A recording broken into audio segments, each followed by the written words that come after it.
Bonjour à tous, c'est Valentin, le Home Cinéman, et nous sommes réunis aujourd'hui pour parler du film Élémentaire, le nouveau film Pixar, et je suis en compagnie aujourd'hui de Loïc. Bonjour Loïc. Salut. Je précise pour notre audience qu'il y aura une section spoiler et une section non spoiler, et nous allons commencer par la dernière, la section non spoiler bien évidemment. Vous serez au courant quand nous passerons en spoiler. De quoi parle ce film, Loïc ? Les éléments sont représentés donc avec l'eau, l'air et également la terre. Et voilà, ils essayent de vivre en société, comme le montre très bien Zootopie, mais avec des animaux. D'accord, donc c'est comme Zootopie, mais avec des... Avec les éléments primaires, Donc, le ouais, feu, l'eau, la terre et l'air. Les éléments prennent vie alors dans ce film. C'est une histoire d'amour, on va dire, une petite histoire d'amour entre un élément du coup du feu, qui s'appelle, c'est une dame, et qui s'appelle Flamme, et un élément de l'eau, qui s'appelle Flaque, que c'est original du coup comme prénom. Effectivement, et c'est un petit Roméo et Juliette à la Pixar en fait, tout simplement. Voilà, un film très simple, mais... tiens, voilà, passons à nos avis sur le film. Qu'en as-tu pensé, Loïc, de ce Élémentaire ? Alors, à savoir qu'on a regardé le film dans des conditions assez déplorables. C'est vrai, ouais, c'est à préciser, on a une salle très agitée, beaucoup de gens non disciplinés dans la salle, des gens qui sortaient leur téléphone, des gens qui trifouillaient leur paquet de chips, une séance en soi très difficile à vivre, donc forcément ça va peut-être impacter notre avis sur le film, c'est pour ça qu'on vous le précise, parce que on a été assez agacé pendant toute la séance. Exactement, mais ça n'a pas empêché que j'apprécie le film. J'ai vraiment apprécié le film dans son ensemble, et malgré les conditions. Mais je pense qu'en le regardant une nouvelle fois dans de meilleures conditions, la séance ne serait que très bien. Moi je te rejoins, je pense qu'il fait partie du haut du panier des films Pixar, même si j'ai beaucoup de réserves sur beaucoup de choses, on va dire en général. Pour revenir sur les récents Pixar, on va donner notre avis quand même sur les récents Pixar pour que les gens puissent voir où on se situe sur les films récents. Lesquels en particulier ? Déjà Luca, tu n'as pas vu Luca ? Non. Moi j'avais bien aimé Luca, il y a eu aussi Alerte Rouge. Que j'ai beaucoup aimé. Ouais, moi aussi, même s'il y avait quelques petites excentricités. Je trouve qu'on s'éloigne du côté émotion que savait nous insuffler Pixar dans chacun de ses films, et dans Alerte Rouge je trouve qu'il y avait un peu moins d'émotion. Voilà, on était plus sur une gamine qui fait un peu la fofolle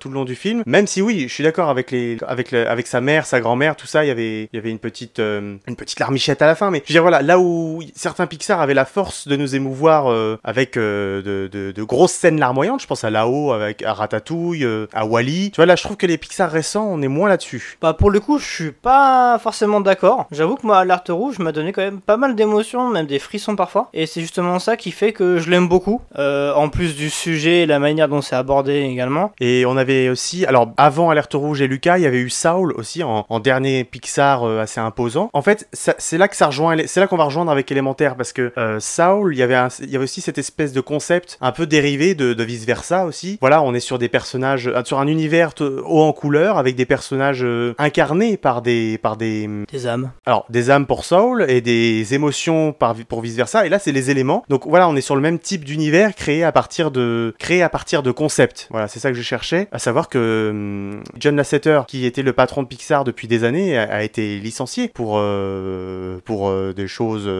Cela ne nous regarde pas. D'accord, non, je n'étais pas au courant. Alors, pour être tout à fait précis, John Lasseter était à la tête du studio Pixar. C'était lui la tête pensante de tous les projets. C'est lui qui réalisait Toy Story et la saga Cars. Et quand John Lasseter a été remercié, c'est Pete Docter qui a pris le rôle de directeur créatif chez Pixar. Et donc, Pete Docter, voilà, il chapeaute tous les projets, même s'il ne les réalise pas. Et Pete Docter, lui, il est là depuis le début aussi, hein, comme John Lasseter. Il a réalisé Monstres et compagnie, Là-haut, vice-versa. Et sa dernière réalisation, du coup, c'était Saul. Par contre, Élémentaire, lui, il a été réalisé par Peter Shawn, qui a déjà réalisé Le Voyage d'Arlo pour Pixar aussi. Et c'est là, à mon humble avis, qu'on touche du doigt un petit problème, c'est que Le Voyage d'Arlo et Élémentaire, bien qu'ils soient loin d'être des mauvais films, mais je trouve qu'ils sont un peu avares en émotions et que leur scénario, extrêmement simpliste, plus que les autres d'ailleurs, n'aide pas à atteindre les sommets de Toy Story 3 ou Wall-E par exemple. On sent qu'il manque un petit quelque chose. Là, Peter Shawn, il revient avec un univers concept comme Pete Docter pour vice versa, mais ça marche moins bien je trouve. Il n'a pas cette faculté à nous faire voyager dans cet univers et à en apprécier chaque petit détail. Après, ça reste reste bien évidemment de bien meilleure qualité et plus original que la majorité des récents classiques Disney. Hein. Tout à fait, et c'en est que mieux. Ça change vraiment d'horizon, et quand on voit l'industrie de l'animation aujourd'hui, Pixar se lance dans l'inconnu, et c'est vraiment ce qui fait sa force, je trouve. À quel niveau visuellement, tu trouves ? Aussi bien visuellement que dans certaines idées qui sont abordées dans les films. Et oui, et sur cette idée d'univers original que nous propose Pixar depuis des années, je pense à Monstres et compagnie, avec ces sortes de portes et de monstres qui doivent faire créer des enfants pour créer de l'électricité, tout ça. Pixar a toujours su créer des univers super originaux, et je trouve que depuis quelques années, ça faiblit. Notamment dans Soul, j'avais trouvé que l'univers était un peu moins bien exploité, à partir du moment où le héros échange son âme avec le chat. Déjà, bon, je trouve que c'est un petit peu tiré par les cheveux, et je croyais moins en l'univers que pour un vice-versa ou pour un Monstres et compagnie, par exemple. Et là, sur Élémentaire, je trouve que ça souffre du même problème, parce que à plein de moments dans le film, il manque énormément de détails dans cet univers-là. Je prends un exemple, il y a donc on suit un personnage qui s'appelle Flamme, qui du coup, son nom l'indique, elle brûle en permanence, et il y a plein de moments où on nous montre que si elle touche par exemple un élémentaire de plante, elle le fait cramer instantanément. Si elle touche quelque chose, voilà, qui est inflammable, elle le fait cramer, logique. Sauf qu'il y a plein de moments où par exemple elle touche des papiers. Tu sais, on lui donne un prospectus dans le film, elle le touche et ça crame pas. Il y a plein de moments comme ça où en fait l'univers, il manque des petits détails qui feraient que moi des fois je me dis ça marche pas. Et c'est là que je sors du film, parce que il y a plein de petits détails comme ça qui font que l'univers n'est pas complet. Alors que là, ou vice versa, voilà, tout était pensé, même jusqu'au la moindre petite boule de couleur, ça symbolisait une émotion, tu vois. Chaque petit détail de l'image faisait partie du concept et avait été pensé pour. Alors que là, voilà, il y a des petites failles, je trouve, dans l'univers. Pareil, on te montre que Flamme, elle peut créer du verre, tout ça, mais il y a plein de moments dans le film où elle pourrait le faire et elle ne le fait pas. Et donc du coup, je trouve que c'est un petit peu variable. Pareil, où je reviendrai sur cette idée, mais plutôt en partie spoiler. J'ai un truc à dire en partie spoiler là-dessus. Je te laisse du coup dire ce que tu en penses, toi, de ça. Non, je voulais juste revenir sur le fait qu'elle fabrique du verre. Hein, juste, il y a des moments où elle sait qu'elle peut le faire, il y a d'autres moments où elle se rend pas compte. Justement, c'est vraiment instinctif. Ça se fait tout seul, et elle découvre qu'elle peut le faire, et du coup, elle peut le faire. Sans cette volonté, elle ne le fait pas. Tout simplement, c'est comme le fait de vouloir brûler des choses. On a des scènes où elle veut brûler les choses, du coup, les choses brûlent. Quand elle essaye d'en prendre soin et que les choses ne brûlent pas, elle ne brûle pas. Je pense que c'est surtout ça. Ah oui, mais non, mais moi je parlais que ce soit volontaire ou non, parce que volontairement, oui, on voit que son feu augmente en fait. L'animation montre que oui, le feu augmente et elle brûle plus. Donc oui, quand c'est volontaire, oui, mais je te parle involontairement. Il y a des fois où tu sais, elle bouscule. Par exemple, dans la bande-annonce, on voit un moment, elle bouscule quelqu'un dans le métro, et la personne, enfin l'élément de plante, il brûle instantanément, tu vois, il est cramé tout de suite. Et il y a un moment plus loin dans le film où tu sais, il lui donne un prospectus.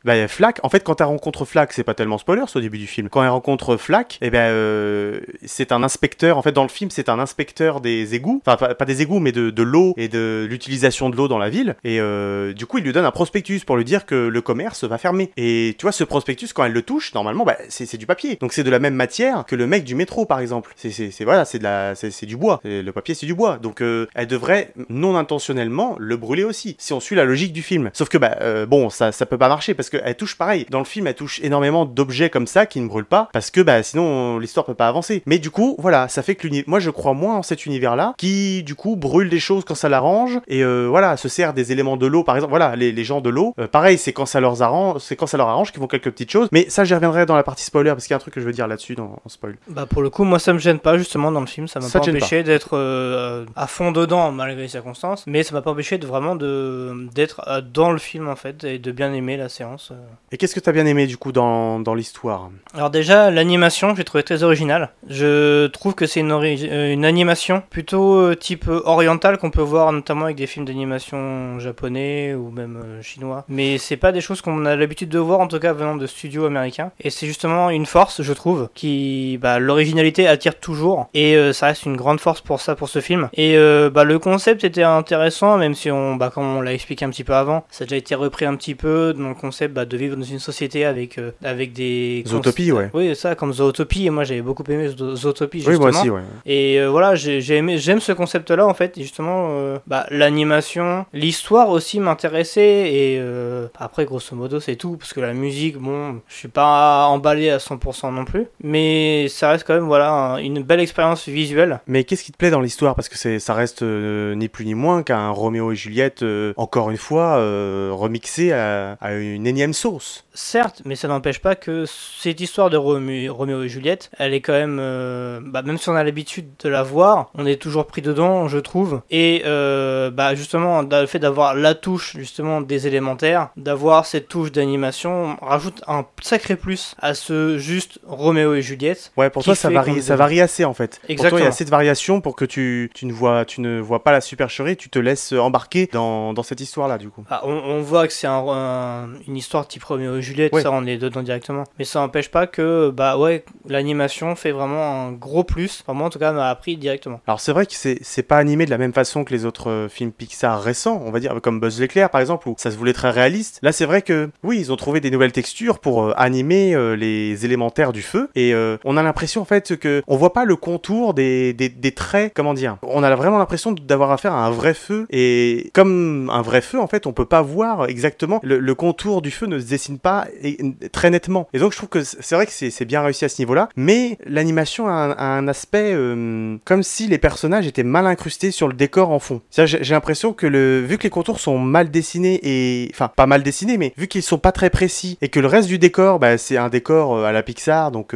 très net et qui se veut très réaliste, et j'ai l'impression que les deux ne matchent pas. Et qu'en fait ils ont mis à jour leur animation pour l'eau et le feu, mais du coup ça colle mal avec le reste. Qu'est-ce que t'en penses toi? Comme je te le disais avant, j'ai pas été gêné. Ça m'a pas empêché. Y a rien qui t'a gêné. Non, si, à part les voisins dans la salle, mais ça c'est une autre histoire. Mais non, j'ai pas été gêné par ce genre de truc. Pour moi, j'ai trouvé bien incrusté justement. Et ce que j'avais même trouvé intéressant, c'est que là du coup, toi, tu te concentres principalement sur le feu et l'eau en élémentaire. On voit très peu d'élémentaires de la Terre, mais j'ai trouvé ça de bonne qualité aussi. Et même les élémentaires du vent, j'ai trouvé ça intéressant la manière dont ils étaient animés tout simplement, ou ont été dessinés. Après, je parlais pas des autres parce qu'ils sont vraiment très peu présents. On insiste justement avec cette histoire à la Roméo et Juliette où le feu ne peut pas rencontrer l'eau et inversement, et du coup ça en éclipse beaucoup le reste. Je pense au personnage de la chef du Alizée. Voilà, Alizée, la chef du contrôleur des eaux, où c'est un nuage, et bon, elle est là pour amuser la galerie pendant une scène du match de foot, mais je trouve pas, ils sont pas si présents que ça, et l'univers, enfin le film ne m'invite pas à vouloir les explorer plus dans cet univers. Pour moi, c'est une porte ouverte justement à un univers plus grand qui pourrait être intéressant à explorer. Tout est une porte d'entrée pour étendre l'univers, et maintenant en fait on n'a plus de films solo, de films qui se vaut tout seul. Moi les portes d'entrée pour en savoir plus sur l'univers, je commence à en avoir ras-le-bol, tu vois. Oui, puis surtout Pixar en a eu marre des portes ouvertes, il faut surtout les fermer, car c'est un coup à voir les monstres sortir du placard. Waouh. Comment rebondir là-dessus? Mais du coup, qu'est-ce qui t'a emporté dans l'histoire? Pourquoi tu as été aussi attaché? Pourquoi t'es attaché autant à ces personnages? Je dirais peut-être l'effet Roméo et Juliette qui fait qu'ils sont attirés mais en même temps se repoussent. Et comme je te le disais, l'animation, c'est surtout l'animation, je pense, qui m'a attiré plus que l'histoire. Et vraiment les effets de couleurs qu'il y avait par certains moments, c'est ça qui m'avait fait un petit, pas un waouh, mais presque. Des moments où c'était vraiment, les couleurs étaient magnifiques, c'est très beau à voir. Et je pense que c'est plutôt l'animation qui m'a attiré plus que l'histoire.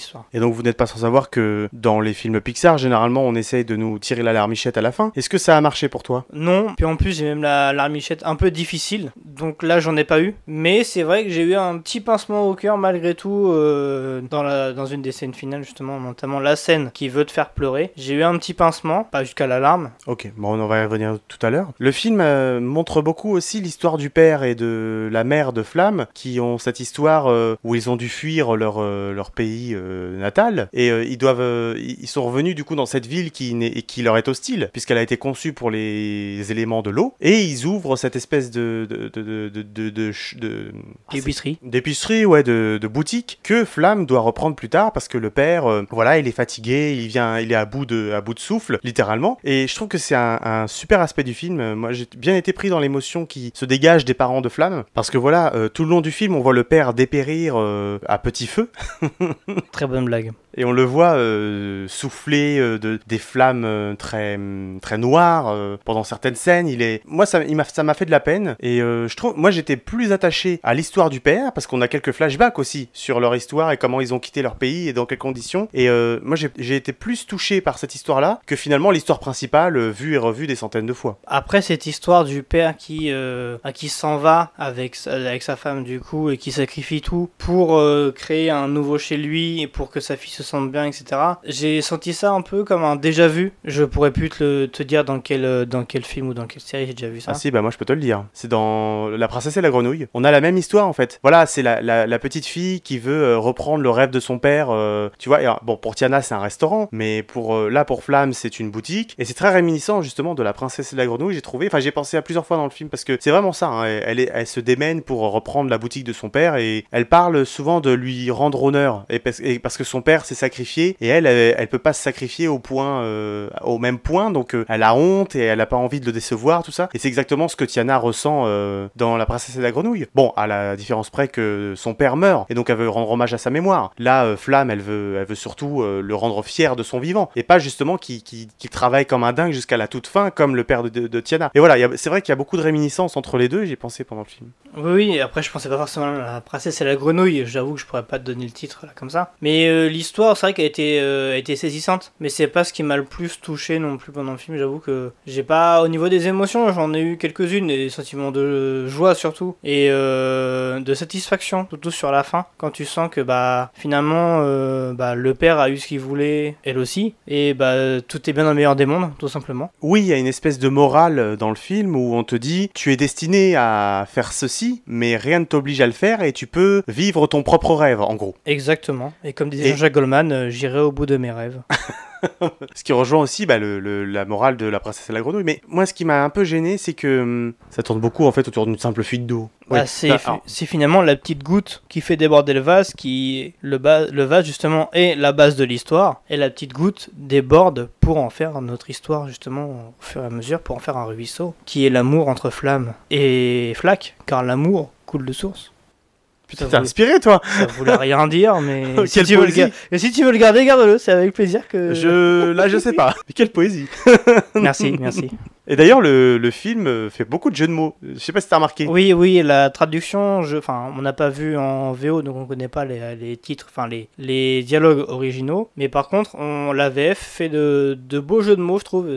Si c'est un peu régulier, c'est assez bien amené, et c'est ce qui fait aussi que le ton du film est plutôt agréable. C'est vrai qu'on n'a pas parlé de la VF. Alors moi, j'ai eu un énorme problème avec Adèle Exarchopoulos en Flamme. Je trouve que ça marche pas du tout. Elle a cette espèce de voix... c'est la voix d'Adèle Exarchopoulos, elle a cette voix, tu sais, un petit peu grave, un petit peu une voix de garçon. On pourrait croire que c'est une voix de garçon, tu vois. Elle parle, tu vois, elle a une voix assez spéciale, une voix de rappeuse, on pourrait dire. Voilà, elle a une voix spéciale. Normalement, la qualité d'un comédien de doublage, c'est de pouvoir s'effacer pour laisser place à l'émotion du personnage. Et moi, à chaque fois que Flamme parle, je voyais Adèle Exarchopoulos devant son micro en train de parler comme parle Adèle Exarchopoulos. Et du coup, je trouve que c'est non seulement une très mauvaise comédienne de doublage, mais en plus un scandale de l'avoir pris pour un rôle principal d'un Pixar qui va rester dans les annales du cinéma, normalement, un film Pixar. Pareil pour Vincent Lacoste en Flaque, qui ne s'en sort pas mieux non plus. Ce qui m'a le plus choqué, c'est Adèle Exarchopoulos, un peu moins Vincent Lacoste, mais voilà,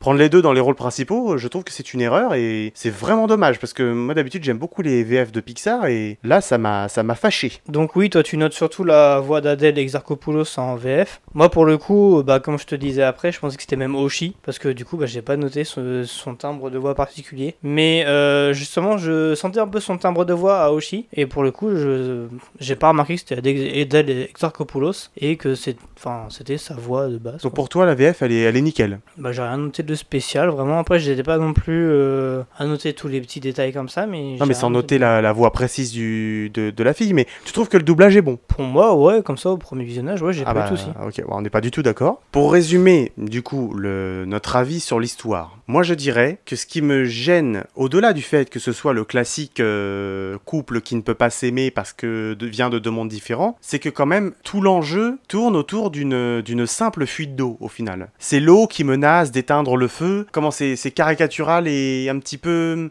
c'est brut de décoffrage, je trouve. Tu vois, c'est pas subtil. On a toute une ville à explorer, on aurait tout un pan de cet univers-là à découvrir, comme c'est le cas dans Vice Versa, tu vois. On prend le train de la pensée, on visite l'usine à rêve, on explore tout le pan de cet univers, alors qu'ici en fait on reste très cantonné à ce quartier, donc le quartier qu'habitent les éléments du feu, et en fait on reste très focus sur ce quartier-là qui est menacé de voir beaucoup de fuites d'eau et donc d'être noyé au final. Tout tourne au final autour d'une simple fuite d'eau, ce que je trouve est très très basique. basique est un petit peu dommage. Au final, la fuite d'eau menace d'inonder le quartier des flammes, mais du coup, c'est aussi une belle métaphore avec Flack et Flamme, justement, où si Flamme rentre en contact avec Flack, si on écoute les parents, elle va s'éteindre, et justement, c'est ce qui fait que finalement non, parce que c'est un peu spoiler, mais... Ah non, là, non, c'est justement que là, je voulais en venir. Mais du coup, non. Dis pas de ça pour l'instant. Je pense que c'est le moment de passer en partie spoiler. Avant de le faire, est-ce qu'on vous recommande d'aller voir le film ou pas ? Oui. Pour moi, c'est un petit peu plus chancelant. Pour ma part, moi, je vous conseille pas vraiment d'y aller parce que les enfants vont indéniablement apprécier, mais un Pixar, c'est à la fois destiné aux enfants et aux adultes. Il y en a pour les deux. Il y a 2 niveaux de lecture, le plus souvent dans les meilleurs Pixar, et là, il y a qu'un seul niveau de lecture pour moi. C'est un seul degré, ça plaira beaucoup aux enfants. Si vous êtes un petit peu plus exigeant pour les films Pixar, je pense que il vaut mieux passer votre chemin sur celui-ci. Et au passage, si vous emmenez un de vos enfants, assurez-vous qu'il puisse tenir en place le temps du film et même d'éteindre vos téléphones pendant la séance. Ouais, parce que on aimerait bien avoir des séances un petit peu plus tranquilles et que les gens soient un petit peu plus respectueux les uns envers les autres dans les salles de cinéma. C'est la moindre des choses au prix des places. Voilà, je propose de passer en partie spoiler. Ça me va. Vas-y, dis ce que tu voulais dire. Donc, je disais, l'eau menace de noyer les flammes, et si on écoute les parents de Flamme, Flack pourrait la tuer en l'éteignant tout simplement. Sauf que au final, on voit que quand ils se touchent tous les deux, ça fait seulement de la vapeur d'eau, les deux survivent, tout va bien, et justement, c'est ce qui montre aussi l'intérêt du film, c'est que finalement, Flamme et Flack se touchent, ces deux derniers arrivent à trouver une solution pour empêcher que la flamme soit noyée par l'eau, comme leur relation. Oui, mais c'est là que je voulais aussi, je voulais rebondir là-dessus sur cette histoire d'eau et de feu qui peuvent se toucher au final. Parce que pendant tout le film, on te rabâche, c'est impossible, le feu n'est pas compatible avec l'eau. Et je disais tout à l'heure que des fois, tu sais, le film ne respecte pas certaines des règles qu'il a établies et que voilà, l'univers est un petit peu approximatif en fonction de ce qui arrange l'histoire. Et à un moment, on te montre que l'eau éteint clairement le feu. On te montre au début qu'il y a des habitants il y a des personnages de feu qui se font carrément aspergés et qui perdent une partie, tu sais, de leur corps, et donc ils mangent du bois, et là, voilà, le feu se réanime et tout ça. Donc on te montre que, clairement, le feu craint l'eau. Sauf qu'après, on vient de sortir à la fin du film, oh mais non, tu comprends, avec le pouvoir de l'amour, finalement, on peut se toucher entre hommes d'eau et femmes de feu. Je trouve que cette morale-là, elle est très faux cul, si tu veux, elle est très mal amenée, parce que, forcément, le spectateur pense que c'est pas possible, vu que le film te montre que c'est pas possible. Sauf qu'à un moment, c'est possible. Pourquoi ? Eh ben moi, la seule explication que je vois, c'est le pouvoir de l'amour. Et je trouve ça très faible comme explication. Mais le pouvoir de l'amour est plus fort que tout. Oui, mais voilà, si tu expliques tout par ça, c'est facile aussi. Dans Star Wars, la force, en fait, c'est le pouvoir de l'amour, c'est ça ? Le pouvoir de l'amour a réussi à Elsa de sauver Anna. C'est bien beau, on vit pas avec des paillettes dans les yeux partout, tu vois. Bon, tu es un petit peu plus réceptif à ça que moi. Après, chacun sa réception du truc. Moi, j'ai trouvé ça comme de la mauvaise écriture, en tout cas. C'est ta manière de voir les choses. Et je voulais revenir en partie spoiler aussi sur la toute fin, où on en a parlé un petit peu après la séance, sur le sacrifice final de Flack, qui pour moi ne marche pas. Enfin si, dans un premier temps ça marche super bien. Moi j'ai été ému pendant la scène, parce que on rappelle qu'il se sacrifie pour sauver Flamme et puis pour sauver la flamme bleue là. Et au final il se laisse évaporer. En fait ils n'ont pas le choix, ils sont bloqués. Lui il essaye de la faire sortir, ils n'y arrivent pas, le plafond il s'écroule. Et du coup lui il se laisse évaporer. Et là la musique monte. Et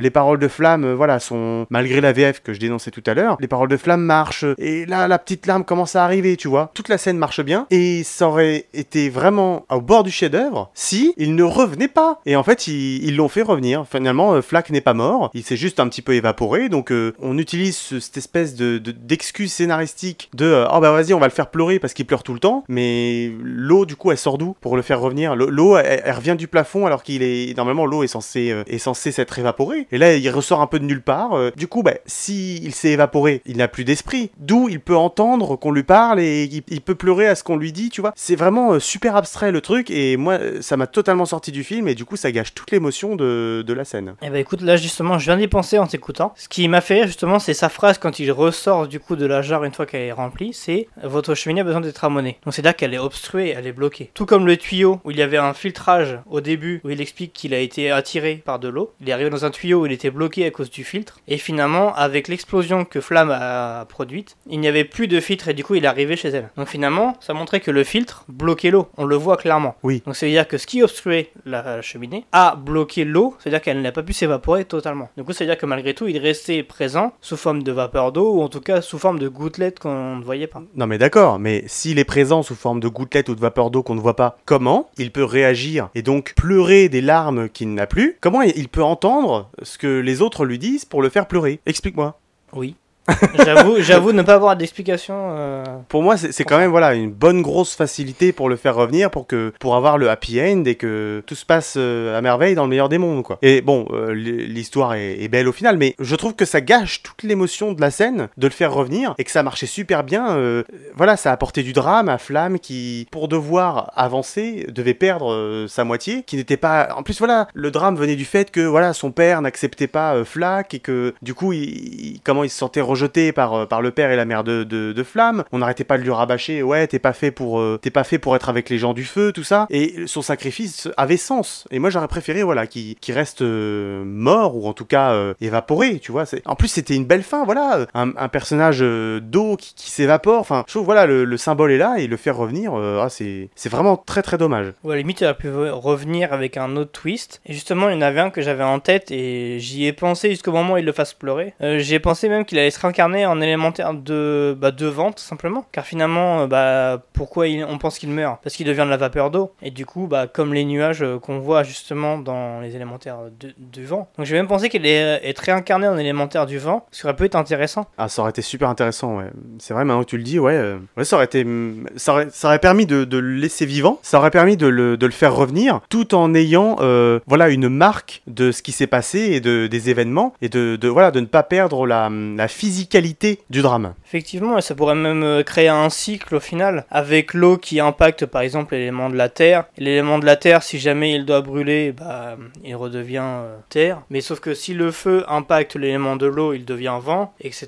Ça peut faire de sortes de petits cycles aussi entre eux, qui finalement montrent une certaine cohérence dans l'univers. Une certaine symbiose, ouais, au sein des élémentaires. Ouais. On va un petit peu loin là, mais c'est vrai que, en tout cas, le concept...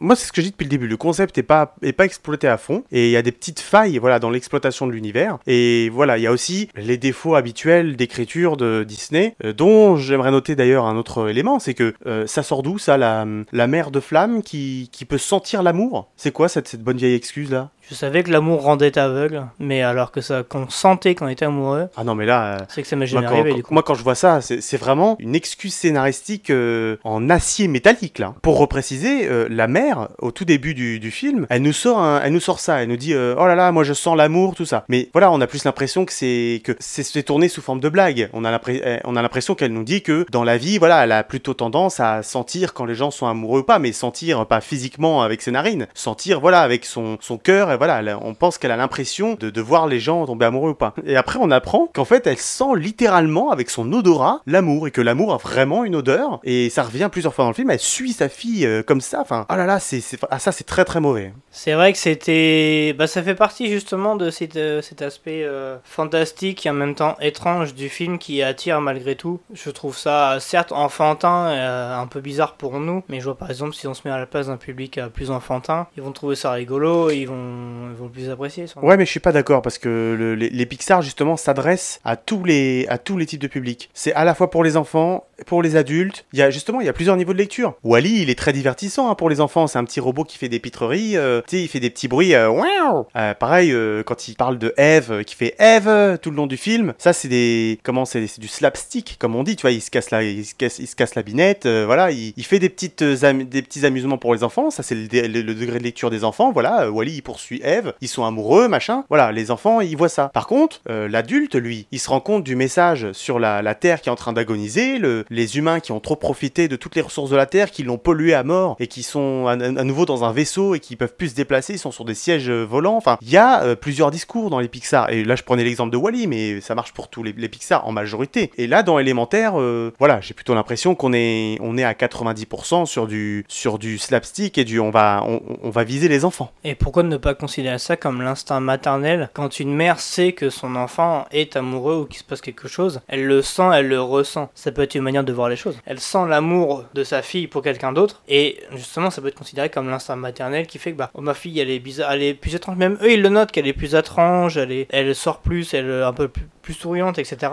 Ça peut être considéré comme ça justement. Ah non, mais je critique pas du tout le fait que la mère est cramée, que sa fille elle est amoureuse de Flack. Tu vois, c'est pas ça du tout que je remets en cause. C'est le fait qu'on traduit physiquement le fait de voir que sa fille est amoureuse. Tu peux pas sentir littéralement l'amour, ça n'existe pas. Même dans un monde où il y a des éléments et des trucs comme ça, enfin même dans un monde où il y a des mecs qui sont en forme de feu et en forme d'eau, ça me paraît quand même totalement absurde. On n'en parle jamais dans le film, et c'est la seule qui a ce super pouvoir entre guillemets, tu vois. Donc c'est une excuse scénaristique pour que la mère puisse cramer en priorité, littéralement, qu'elle puisse cramer en priorité avant le père, que sa fille elle voit un homme d'eau, tu vois, aquatique. Un homme aquatique, voilà, un aquatique. Donc c'est juste ça en fait, pour qu'elle la suive, parce que si elle a pas ce super pouvoir de sentir l'amour, comme tu dis, bah du coup le film n'avance pas, et les deux parents vont le découvrir en même temps, et on veut que la mère dans l'histoire elle soit au courant avant. Donc c'est quand même voilà une bonne armure en scénaristique. Oui, c'est ça, et surtout que comme tu l'as expliqué, la mère crame leur relation, mais finalement quand ils s'exposent auprès de son père, finalement leur plan tombe à l'eau. On continue sur les jeux de mots de merde.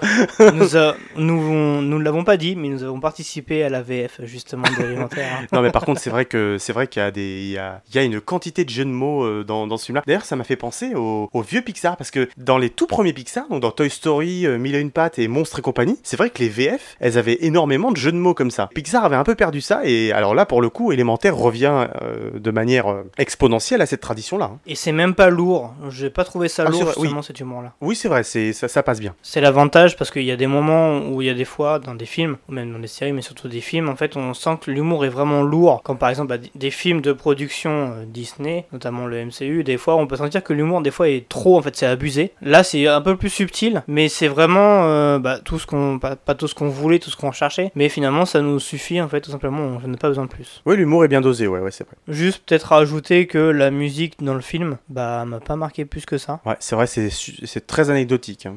Donc je pense qu'on en a fini pour ce film. Est-ce que tu as encore des choses à dire, Loïc ? Non, du tout. Et bien voilà, c'en est tout pour cette vidéo. Merci de nous avoir écoutés. N'hésitez pas à vous abonner à cette chaîne, à laisser un petit pouce vers le haut, et surtout à partager à vos amis, à votre famille. S'il vous plaît. Partagez cette chaîne, recommandez-nous, et nous on vous dit à très bientôt pour une nouvelle vidéo. Salut. Salut.